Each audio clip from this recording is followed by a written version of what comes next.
వందే మాత్రం. నేను మీ journalist Navata. Welcome to our political. ప్రేమ పేరిటతో ఘోర మోసం.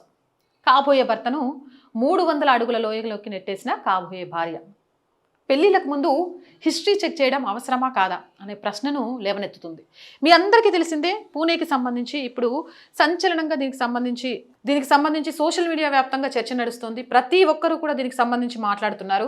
పూణే లోహగఢ్ కోటపై నుంచి తనకు కాబోయే భర్త కేతన్ అగర్వాల్ని హత్య చేసిన కేసులో సియా గోయల్ అలాగే ఆమె ప్రియుడు చేతన్ చౌదరిలను పూణే మెజిస్ట్రేట్ కోర్టు జూన్ 29 వరకు పోలీస్ కస్టడీకి అప్పగించింది. ఇక ఈ కేసు దర్యాప్తులో వెలుగు చూసిన షాకింగ్ నిజాల గురించి మాట్లాడుకున్న తర్వాత తల్లిదండ్రుల తప్పుల గురించి కూడా నేను చెప్తాను. ఇది కేతన్ అగర్వాల్ మరియు సియా గోయల్ల సంబంధించిన కథ. ఇందులో ఒకరిపై ఒకరు ఎంతో ప్రేమను కురిపించుకున్నారు. ఎంత అంటే ఆ అమ్మాయి పుట్టినరోజుకు ఒక హై లెవెల్ కోటలో ఏర్పాట్లను చేసిండ్రు. ఎంగేజ్మెంట్ చాలా భారీ ఎత్తున జరిగింది. అలాగే పెళ్లి కోసం కూడా ఒక కోటను బుక్ చేసుకున్నారు. అత్తగారితో పెళ్లికి ముందే షాపింగ్ చేసింది. చాలా సన్నిహితంగా ఉంది. అసలు ఆయన లేకపోతే నేను లేను అన్నట్టుగా ప్రేమ కురిపించింది. ఆ ప్రేమ అంతా ఇంత కాదు, కానీ అదంతా దొంగ ప్రేమ.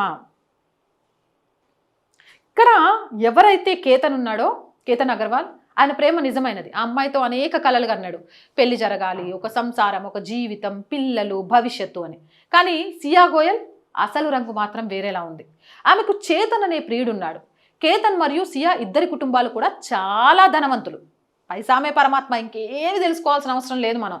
సియా మరియు చేతన్ కలిసి ఏకంగా 4వ ప్రయత్నంలో కేతన్ని లోహగఢ్ కోటపై నుంచి కిందకు తోసేశారు. 300 అడుగుల లోతైన లోయలో పడి అక్కడికక్కడే ప్రాణాలు కోల్పోయాడు. సియా దీనిని ఒక ప్రమాదంగా చిత్రీకరించడానికి ప్రయత్నించింది. కానీ పాపం పండి ఇప్పుడు తన ప్రియుడు చేతన్తో కలిసి చేతులకు బేడీలు వేయించుకొని జైలు పాలై తన భవిష్యత్తు గురించి ఆలోచిస్తోంది. ఈ రోజుల్లో ఎవరిని నమ్మాలి, ఎవరిని నమ్మకూడదు తెలియని పరిస్థితి. ఇక్కడ అసలు విషయం మాట్లాడుకుందాం. ఇక ఈ అమ్మాయి ఎట్లా దొరికింది అనంటే, ట్రెక్కింగ్ చేస్తూ గాలిదుమ్ము వచ్చి పడిపోయాడు అని. కానీ ఎక్కడ దొరికిపోయిందంటే, కేతన్కి సంబంధించి ఆ అబ్బాయికి కొండలు ఎక్కడం, గుట్టలు ఎక్కడం చాలా అలవాటు. అండ్ ఈ అమ్మాయి ఏదైతే తర్వాత చేసిందో, ఓవర్ యాక్టింగ్, సోషల్ మీడియాలో అమితమైన ప్రేమను చూపించడం, ఇలాంటి కొన్ని ఏవైతే ఓవర్ యాక్టింగ్లు చేసిందో ఆ ఓవర్ యాక్టింగ్ల వల్ల అడ్డంగా బుక్ అయిపోయింది ఈ అమ్మాయి. దీనికి సంబంధించి ఇదంతా ఆర్టికల్ మీరు చూడొచ్చు. ఈమె చేసిన డ్రామాలకు సంబంధించి అంతా కూడా క్లియర్గా ఉంటుంది. ఇప్పుడు నేను మాట్లాడాలనుకున్న విషయం ఏంటి అంటే, వీళ్ళ ముగ్గురే. పెళ్ళంటే 7 అడుగులు 3 ముళ్ళు. ఇద్దరు కొత్త వ్యక్తులు ఒక కొత్త జీవితంతో ఒక కొత్త తరాన్ని ముందుకు అందించేది. మన పెద్దలు చెప్తూ ఉండేవాళ్ళు, ఏదైనా సంబంధానికి వెళ్ళినప్పుడు, సంబంధాలు మాట్లాడేటప్పుడు, అమ్మాయికి కానీ అబ్బాయికి కానీ పెళ్లి చేసేటప్పుడు అటు 7 తరాలను ఇటు 7 తరాల చరిత్రను ఒకసారి చెక్ చేయాలి అని. మరి ఈ కాలంలో అబ్బాయి అమ్మాయి గురించి అయినా కనీసం తెలుసుకుంటున్నారా?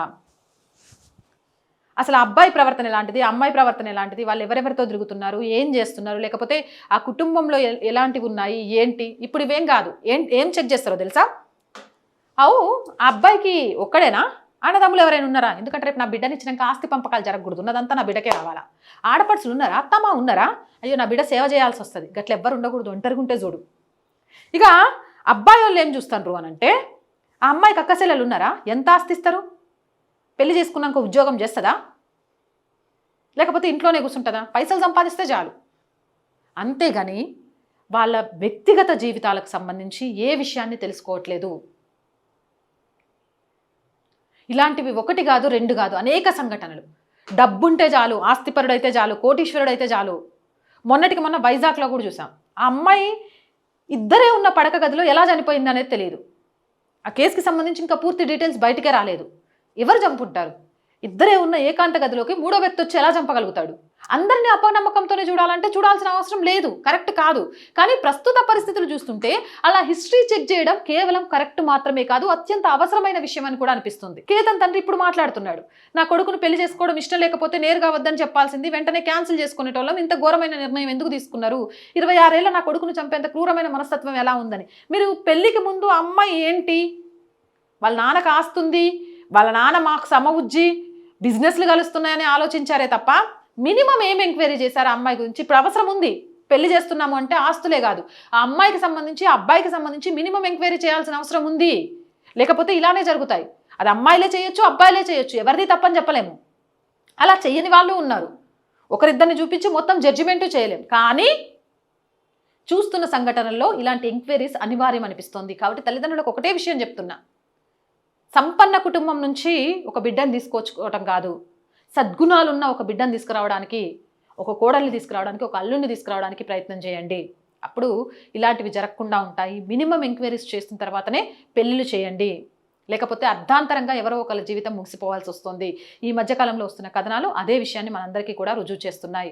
అవునంటారా కాదంటారా? మీ అభిప్రాయం ఏంటి అనేది కామెంట్ చేయండి. జై హింద్, జై భారత్. అండ్ మోర్ వీడియోస్ కోసం R group of channels, R voice, R political, R Sanskriti channels ని వెంటనే సబ్స్క్రైబ్ చేయండి. కంటెంట్ బాగుంది అనిపిస్తే లైక్ చేయండి, షేర్ చేయండి. ఆర్థికంగా ఆర్ వాయిస్ కి చేయూతనందించండి. ఆర్థికంగా మీ సపోర్ట్ ఈ రోజు చాలా చాలా అవసరం. ఆర్థికంగా సపోర్ట్ చేయాలి అనుకుంటే సబ్స్క్రిప్షన్ పక్కనే జాయిన్ అనే బటన్ ఉంది. 1 to 5 లెవెల్స్ ఉన్న ఏదో ఒక లెవెల్లో సపోర్ట్ చేయండి, లేదా స్క్రీన్ మీద గూగుల్ పే, ఫోన్ పేతో పాటు అకౌంట్ డీటెయిల్స్ ఇచ్చాము, మీకు తోచిన సహాయాన్ని అందించండి. జై హింద్, జై భారత్.